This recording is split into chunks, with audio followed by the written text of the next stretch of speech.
Hello again, friends. It's a little dark. It's outside, and I was smoking a cigarette. I know I'm still smoking, but whatever. Also, you can look at the mustache.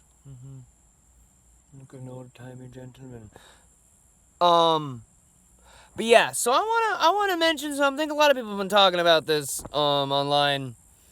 The whole storming Area 51 bullshit that everyone's doing here. I'm actually gonna shut my door here, so I got a little bit. Maybe those. Anyways, but yeah. Well. Something a lot of you probably don't know is generally this channel is mostly hockey-related content, with a few little things sprinkled in here and there, but for the general part, it's mostly hockey. But this is something that I actually know quite a bit about, and something that I have I feel, an opinion that no one has shared this theory or opinion yet, on here. First of all, I'm of the mind to agree with Bob Lazar. I'm not saying he's done what he says it is. I'm not saying he actually worked for a company, but what he said about Area 51, I agree with.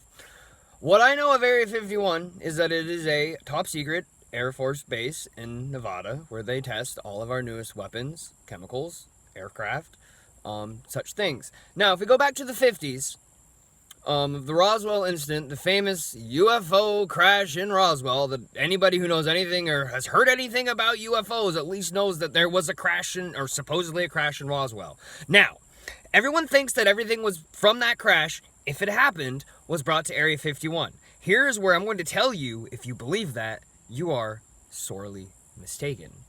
All of the research that I have done, and I've been researching when I was a child, I'm talking 8, 9, 10 years old, and up until very recently, the last few years, I have kind of gotten out of the conspiracy theory, the paranormal, alien, cryptids. I've kind of gotten out of that, away from that, but I spent a lot of my youth researching that stuff, reading everything I could about the subject, be it real or fantasized, but just everything I could to get every possible aspect of kind of fringe science, paranormal, and just all around weird, out there stuff. Now, I was very big into Roswell as a child. What I remember and what I've learned is that supposedly when that happened, two things happened. Number one, the aircraft, spaceship, UFO, craft, whatever you want to call it, was recovered. It was taken from the desert and brought to a undisclosed location, which I personally believe to be Area 51. However, the bodies, because there was supposedly three bodies that were found in that craft. One was dead when they got there, one was dying, and one supposedly survived for an extended period of time after the incident. However, those three bodies, those three supposed alien, extraterrestrial, non-human corpses, entities, whatever they may be, were not brought to Area 51, contrary to what the movie Independence Day would have you believe. Those three bodies were brought to a place called Wright-Patterson Air Force Base. Now, I don't recall exactly where Wright-Patterson is, but it is a top secret base, not as well known as Area 51. Matter of fact, my stepfather worked there in his youth when he was in the Air Force. He didn't work in any crazy top secret areas. He has no stories that even if he did, he probably couldn't tell me. The only thing he's ever told me is that there are specific areas of that base that are just like Area 51.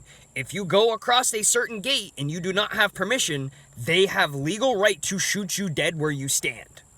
And that includes soldiers. Him, working there, being a member of the armed forces, a member of the United States Air Force, working at Wright-Patterson Air Force Base, if he went to any of these classified areas that he did not have the paperwork or, the clearance, that's the word. If he did not have the clearance to be there, they would have shot him. They don't care if he's in the Air Force. They don't care if he's a soldier. They don't care who you are. They don't care if you're the president of the United States. They're still probably going to shoot you. So here's the flaw. Well, that's the first flaw in the whole storming Area 51. Is that even if you got there, chances are there's no aliens, there's no extraterrestrials there. There may be extraterrestrial technology, absolutely. However, I don't think that you'd be able to tell right away that it was. Our science is advancing so fast and so incredibly, on such an incredible pace, in ways that I guarantee you the stuff that they're testing at Area 51 is 20 to 40 years ahead of where science is right now, or what, general common, what we know science is. So honestly, you wouldn't know. if it was, it could look alien, but you can't prove that it is, because for all you know, it could just be really advanced stuff that we've just started grasping and just started in studying. Because there are concepts that are beyond normal person's even comprehension. Now, you can argue that these are stemmed from some of the technologies that they found in this crash and other crashes like it. But my point is that the likelihood that there are actual extraterrestrial bodies at Area 51 are quite low. If you want to find the bodies, you need to be storming at Wright-Patterson, not Area 51. That's the one that everyone needs to go to. Now, also, to add to the storming of Area 51, I say let the dumb fuckers do it. If 2 million people want to run their dumb little fucking asses right up to Area 51 and start throwing rocks and Naruto running or whatever the fuck they're doing, these fucking goddamn weird-ass little fucking neckbeards that are thinking that this is a good idea, let them. Darwinism. Population fucking control. This planet is overpopulated as it is. Dumbasses like that, let them. I'll sit there on the top of the fucking hill watching from a big old thing on a lawn chair with a big old bag of popcorn just shoveling my face, laughing and giggling my ass off at the idiocy of other people. Maybe I'm a sick, twisted individual, but I guess the other people's idiocy really entertains me. But yeah, not a good idea. I don't think it's going to happen, and if it does, it will not end well for anyone.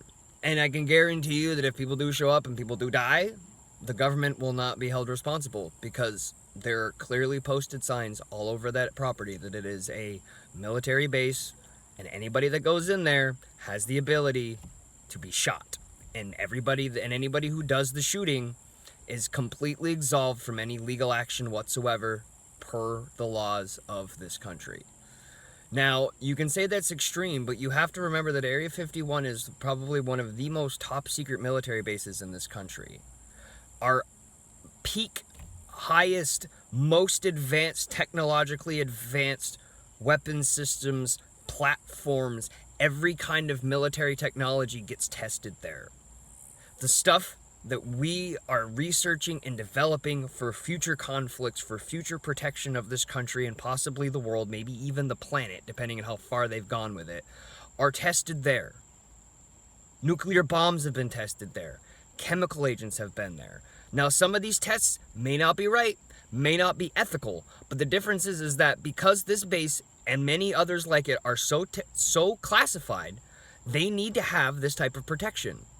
Because we need to not only protect it from our own citizens, who may or may not have nefarious reasons, but also from foreign agents and spies, because there are people out there who want to bring this country down. I'm not supporting Trump or any other government entity. I'm just saying that this is a necessary evil that we need to have in this country to keep this country safe. And dumb people like this who want to try to start shit and think, oh, well, we can just, they can't kill all of us, they can't arrest all of us. Yeah, they fucking can.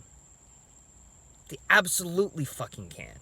You don't think that they're gonna have some kind of fucking weapon there that can just like use sound waves to just disintegrate you into a million pieces? By the way, yes, that technology does exist. Whether it's at a state where it can be used practically, I don't know. But that technology is there. It has been shown that certain frequencies, if at a high enough level and a high enough power outage, can literally shake your molecules apart, which would literally disintegrate you. Like you would just poof and disappear into a puff of molecules. I'm not joking when I say this. That shit is real. It may not be possible quite yet, but we don't know. For all we know, they could have something like that. Do you want to risk that? No, I certainly don't either. But I will tell you this. If it happens on the 20th, I will be watching with the rest of us, laughing my ass off, thinking it's going to be better than any single goddamn reality show that could ever put on television. But that's my 2 cents on the Area 51 storming. Those of you who want to see aliens, don't go to Area 51. Go to Wright-Patterson. But honestly, don't go to Wright-Patterson either, because you'll probably get shot there too.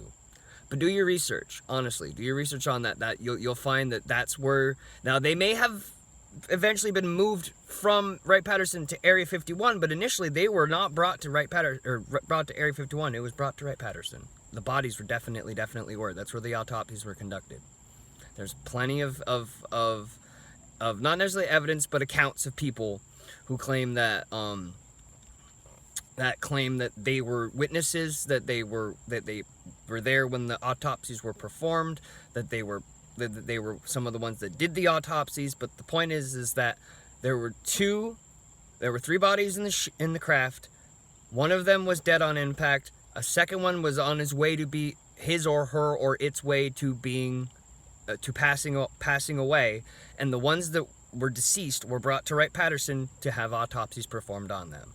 And the one thing that I've discovered from the research on this too is that they weren't actually like a being.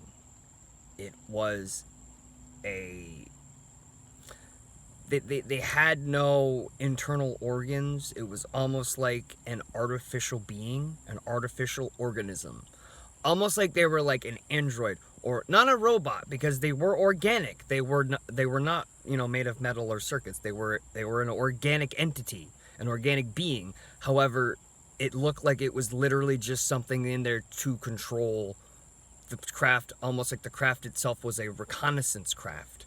And they had automated organic robots, I guess is what you could call them.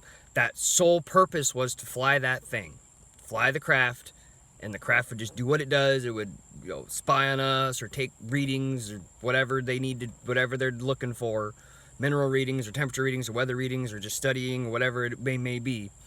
And they eventually did not survive long after impact. The one that was living, I think it was a few months, and then it ended up passing away because there was no way for it to eat.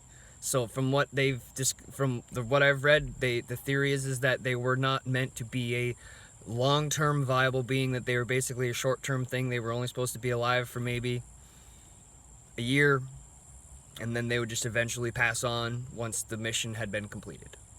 But that is my take on Area 51. If you guys have any comments, any questions, anything you want to ask me about this particular subject, I know this is way out there from what I usually do, way outside of the things that I normally report on and the things I normally talk about on this channel. But you know what?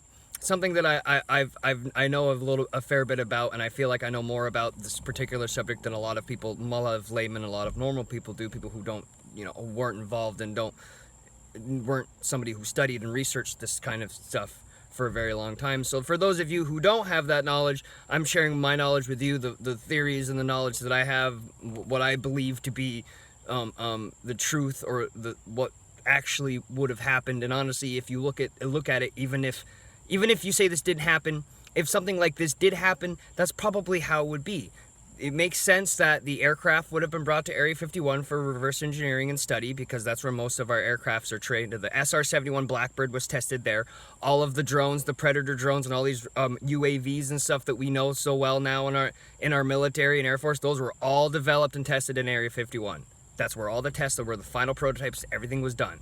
So our best aircraft in this country, in our Air Force, are built, designed, and tested in Nevada.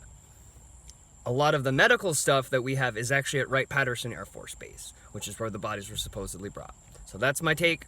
I'm the Cranky Yankee. Hope you guys enjoyed this video. Hope you guys learned a little something, or at least opened your mind to possibilities of things that could be. Because I'm not telling you this is real. I'm not telling you this actually happened. I'm just telling you that I enjoyed the idea and the fantasy of the possibility when I was a child, and I did lots of research, and from what the research that I've gained and I've done in my years of life, this is the conclusion that I have come to. Were it an actual factual incident, this is most likely what would have happened. So these people are completely misguided. Not to mention those that want to storm the Bermuda Triangle. I hope you get eaten by Cthulhu. That's just dumb. We've explained that. It's completely explained. It's the magnetic field of the Earth is different in that particular part of the world. Right off of Miami, there's this weird anomaly in the magnetic field of the Earth, which causes all of these rogue waves, water spouts, random storms, and things to make all these ships and planes disappear and can never be found again. But I'm the Cranky Yankee. I love y'all. Have a great night. And please, for the sake of your life, don't run, don't storm Area 51. Just don't. It's a bad idea. It will end badly for everyone. I love you all. Have a wonderful night.